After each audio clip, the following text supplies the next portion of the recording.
Those are some keys.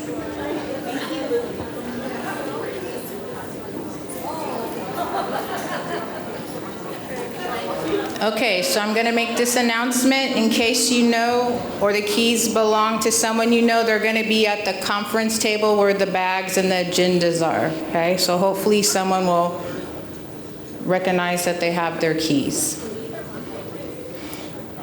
All right. So we're going to start really quickly and do a raffle, so we're just going to pick all 5 so that we can get started.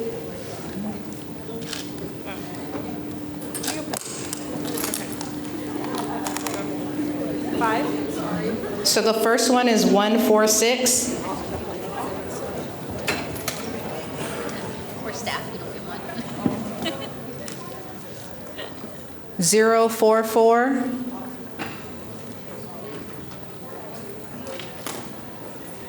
201.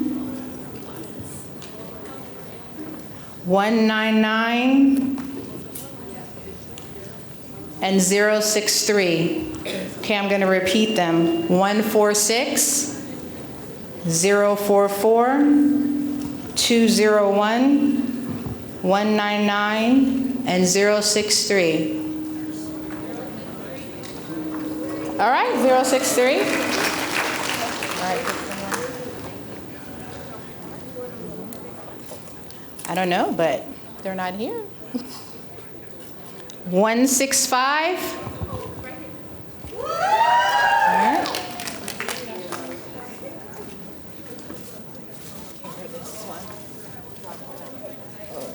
This one. Is that already that one? Did she go already?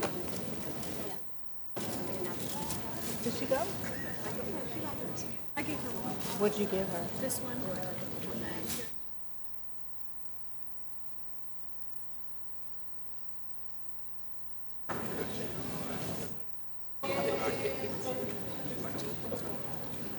038.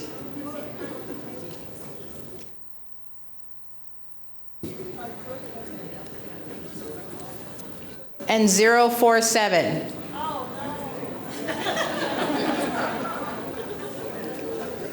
Okay, so we're going to pick this back up later so we can continue with the program.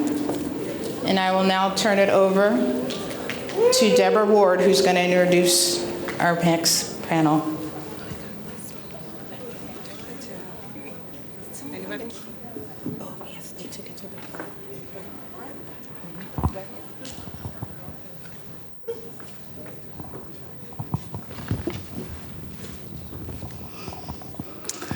Good afternoon, everyone.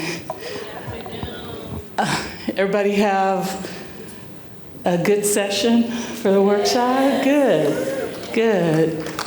Well, we have a dynamic afternoon planned for you, so sit back and relax.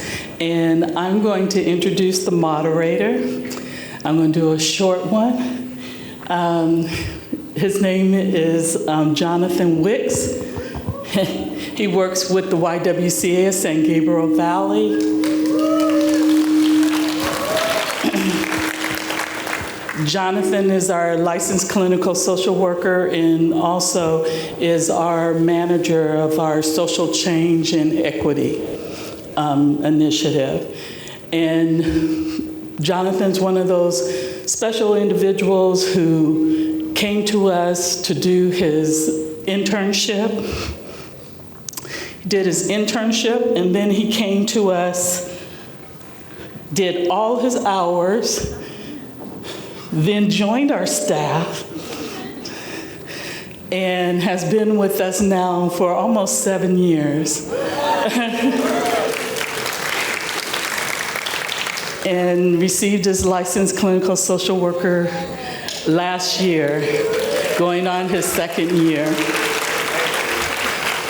His time has been spent in our shelter program as a counselor, and then he went into working our racial and social justice programming on top of working with our domestic violence as a trauma-informed specialist. So with that, I introduce Jonathan Wicks, who will introduce today's afternoon panel. Thank you, Deborah.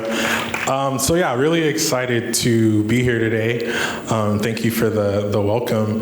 I really like this event. I know it's the 5th one. I think I've been able to attend each and every one. So they're always really good sessions, lots of insight. I think the intersections are always really important to highlight. So really appreciate all the speakers and presenters from today and the years in the past. So I am going to introduce our survivor panel. Really excited for them to be here.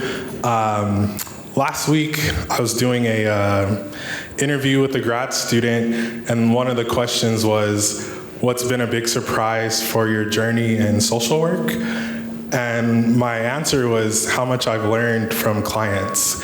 And I feel like it's something I didn't really think about going into the field, but you learn so much from survivors and their lived experiences. So I just encourage us all to listen with the intent to learn.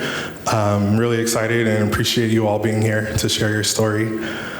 So I'll start with Jan Angulo Garcia and her bio, her introduction. Family is most important. She enjoys reading, art, poetry, and her favorite quote here, "A life is not important except in the impact it has on others." And it's a Jackie Robinson quote. Jan?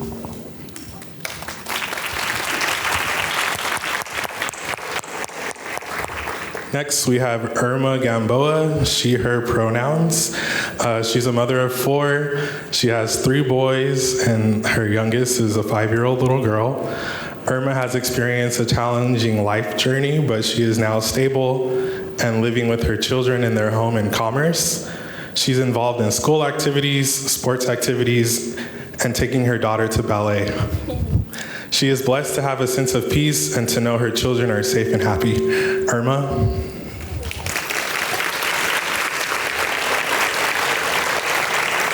And last but not least, we have Joanna Griffin. She is a case manager at Genesee and a 5-year domestic violence survivor who is deeply committed to advocacy. As a member of the Purple Monarchs Board, she actively promotes support for domestic violence survivors. Her role on the African American Maternity Board emphasizes the importance of comprehensive care for mothers during and after pregnancy. Joanna's unique blend of professional insight and personal resilience enables her to effect positive change in the lives of those she serves. Joanna.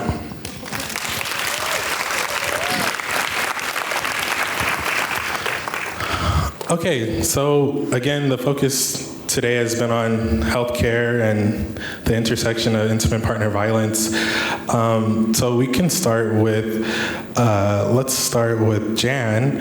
What are some of the biggest barriers you've experienced in accessing healthcare or mental health support here in Los Angeles? My number one barrier would be that of not being able to afford healthcare, to be able to obtain the services that at the time that I needed. That was one of the biggest barriers that I personally experienced. The cost of healthcare or not being able to actually get a health insurance due to the high cost of it. Okay, so that financial impact, and it is something we've been hearing today. The impact of DV is very comprehensive, so thank you for sharing that. And if we could move on to Irma.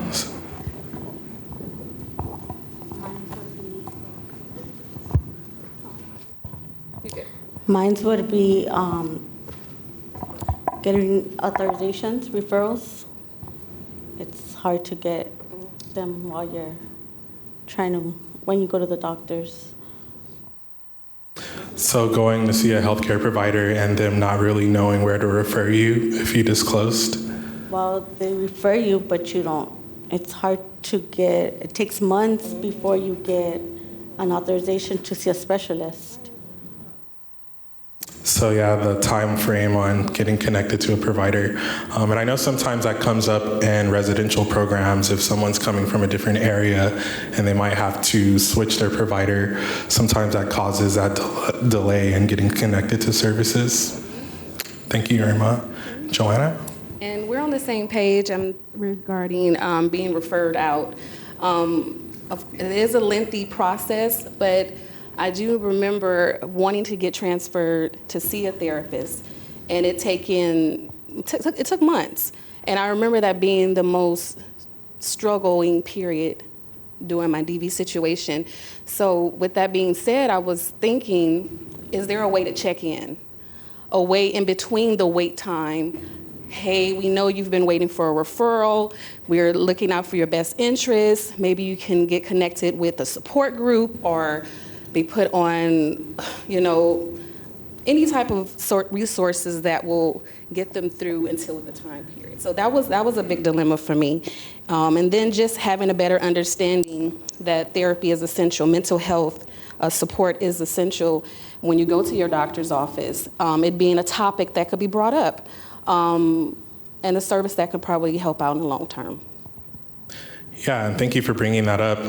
Sometimes, there's different levels of care, which means there's a different level of support that's needed. So maybe having some more options, which is, again, where I think we're looking for that innovation and how we could support.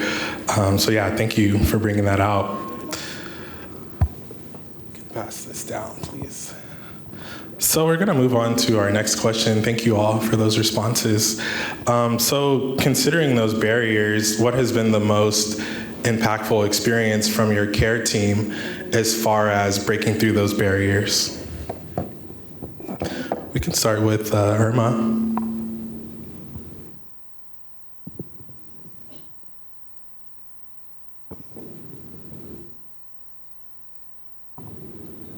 For me, it would be,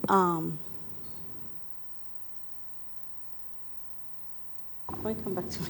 Yeah, no worries. Joanna or Jan, you want to take that question? Your care team, and what was the most impactful? Sure. Mine was support groups. When I came to Genesee, just having that time to spend with like-minded individuals, whether it was in a parenting setting or identifying red flags, goal setting, journaling, just being around like-minded individuals I think it was changing for me to move forward. So that helps. It really does. It helps. Yeah, and that's definitely a principle. Thank you for bringing that out. Trauma-informed care, right? That peer-to-peer support goes a long way. So support groups are definitely a great resource if you're able to offer that. Thank you for that. Jan? It would be the same. My caseworker person who handles and manages my case goes to extensive lengths to be able to research. If she doesn't have the answer, she'll get it. She'll give me a resource phone number, and I feel like I can trust her to guide me in the correct direction. So it's very, very important. That makes a big difference for me. Yeah, and thank you for bringing up trust. That's awesome that you felt that. Irma? It would be the same because you do need someone to check up on you from time to time. Yes, thank you for sharing that. And it is something I did see a lot, with the support groups. It's one of the best things is when you see those connections start to happen and know that, there's support being given outside of the group time.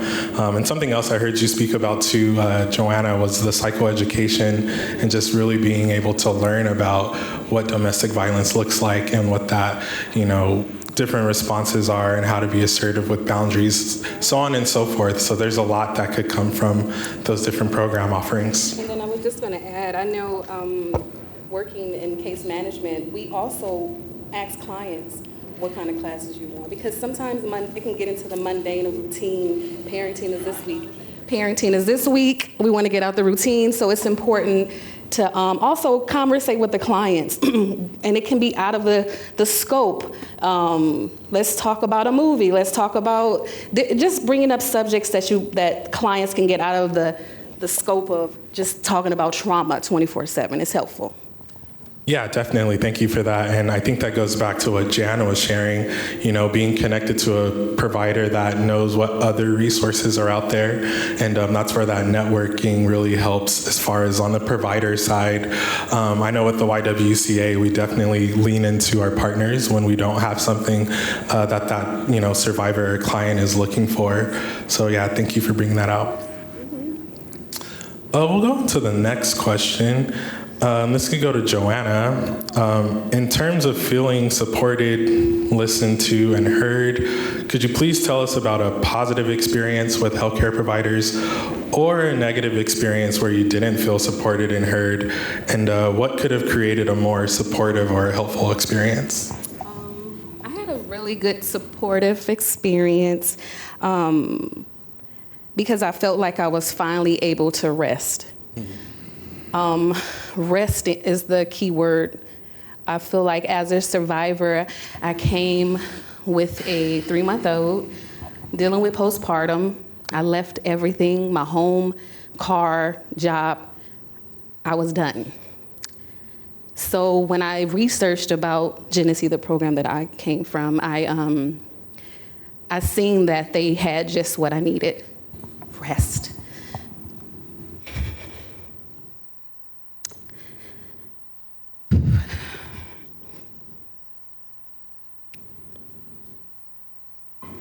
So just a place that someone knows the ins and outs of what a survivor needs, so that when they come, all they're thinking about is healing. All they're thinking about is thriving. All they're thinking about is being the best version of themselves. Was life-changing.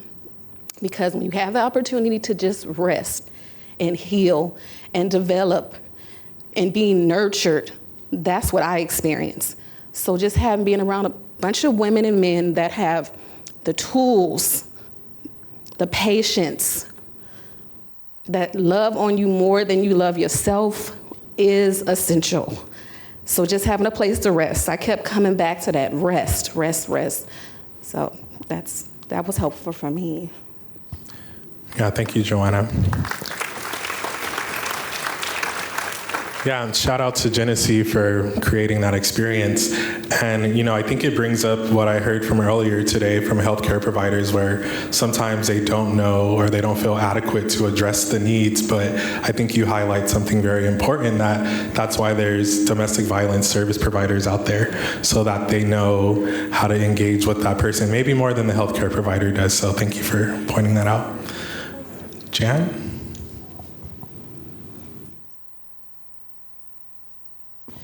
For me, currently I have a positive experience with my caseworker. However, not everything's always a happy ending or a good experience.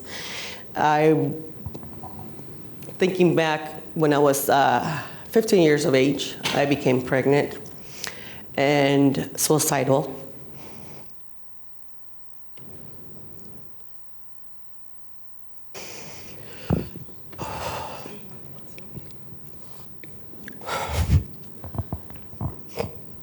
Aside from being pregnant, not knowing what to do, and trying to commit suicide, which landed me in 5150 hold.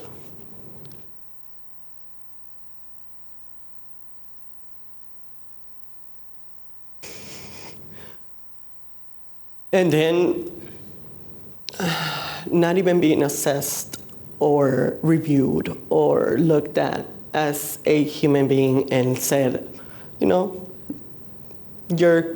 medically okay or diagnosed fine to go home.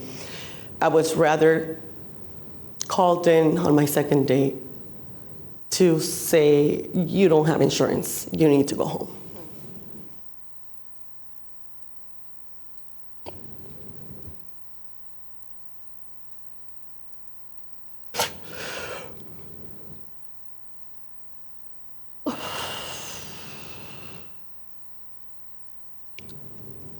I think it's one of the worst experiences in my life. Thank Thank you for sharing that, Jan, and sorry to hear about that experience. And I know there was a session earlier today on talking about that safety net that's out there as far as different funding models so that things like that don't happen where, you're turned away because you're uninsured. It brings to mind the FQHCs that are out there, but, it needs to extend also to mental health support. So thankfully, we're here in California where things have changed over time and there is a lot more access, but those are the type of experiences, that maybe sometimes cause people not to reach out for help in the future. So really unfortunate, when that compassion doesn't really show up. Irma? I have an experience I'm going through right now. And I've been going through it for the past 3.5, almost 4 years, where I've been throwing up blood. I can't figure out why. And they keep on sending me from doctor to doctor, authorizations. And they're barely starting to tell me that it might be from a hernia. But it's hard because I have 4 kids. So I feel lightheaded. I feel like just sleeping. Now I even became anemic, and it's hard to get the answers I need. And I've been dealing with this for the past 3.5, 4 years. So is there anything you feel like would make you feel more supported, or what do you think would be able to help you? Well, even when I see my doctor, it only takes he goes in there for 4 or 5 minutes, walks out. Nobody even takes the time to check up on you afterwards or nothing. So more follow-up on... More follow-up, more support. Okay, and thank you for that. Sorry. Go ahead. More communication with the doctors or the nurses, or someone explaining what's going on with you. Like they just treat everybody like, okay. And that does come up a lot, in talking about healthcare, just the fast pace of the services. And, there's been different recommendations, but sometimes, the cost seems to come up when you think about how do we get domestic violence advocates on site, people that can spend more time and explain different screenings or the different outcomes. So again, thank you for pointing that out. And that sounds like a problem that folks in this room might be able to help solve. How do we spend a little bit more time and a little bit more follow through instead of just kind of being very quick to get people in and out. We're going to go on to the next question. So if you could speak to healthcare providers, what would you say to help them better understand their role in the healing journey? And you could think about this, again, sometimes people feel like they're a doctor or they're a nurse, so they might not have that insight on domestic violence, but what would you all recommend to them that would really help in that healing journey?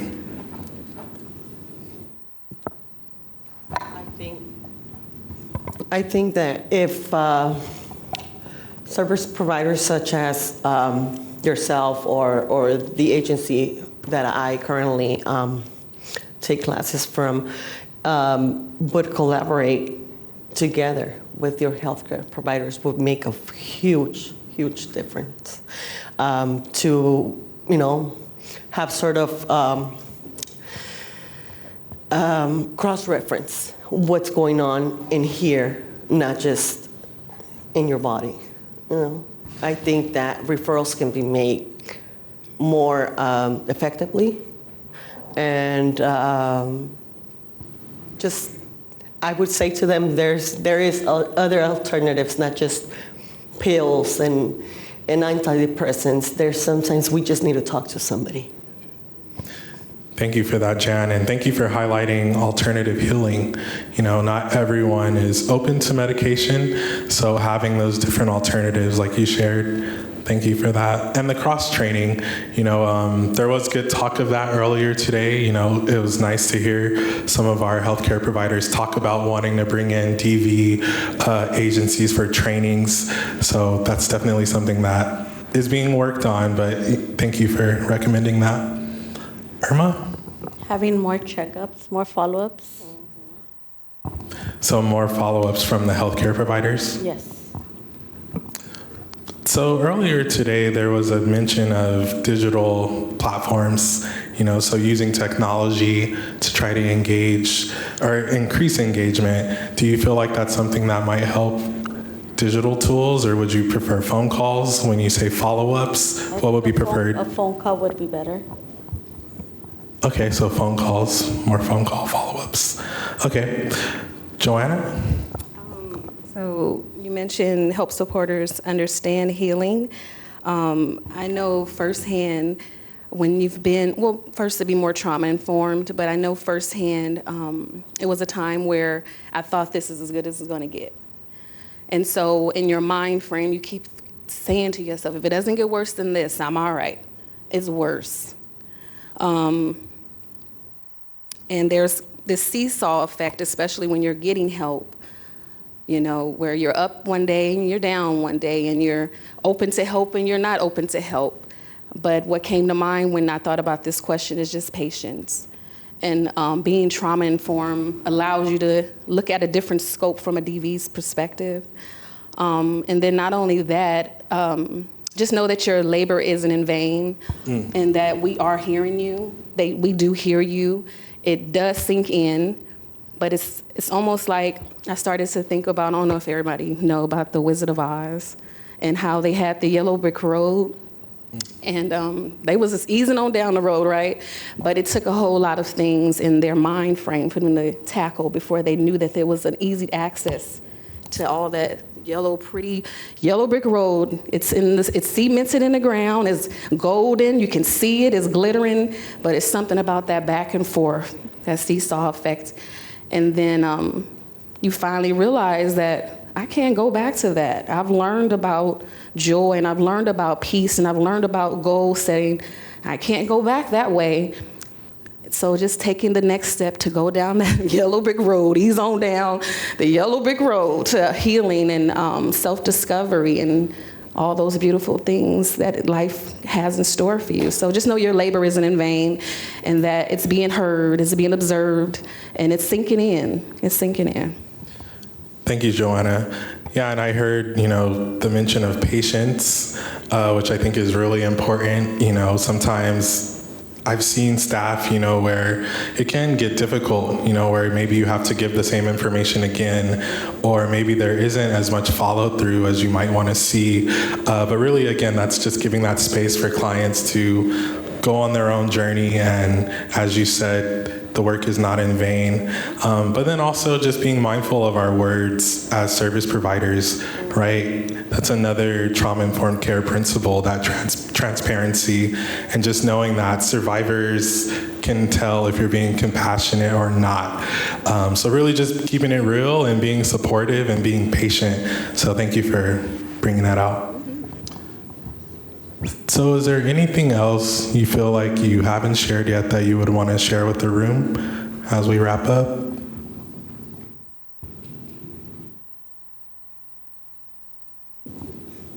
Okay, so that's the kind of duration of our prepared questions. We really appreciate you all coming to share, and really thank you for your time. Thank you.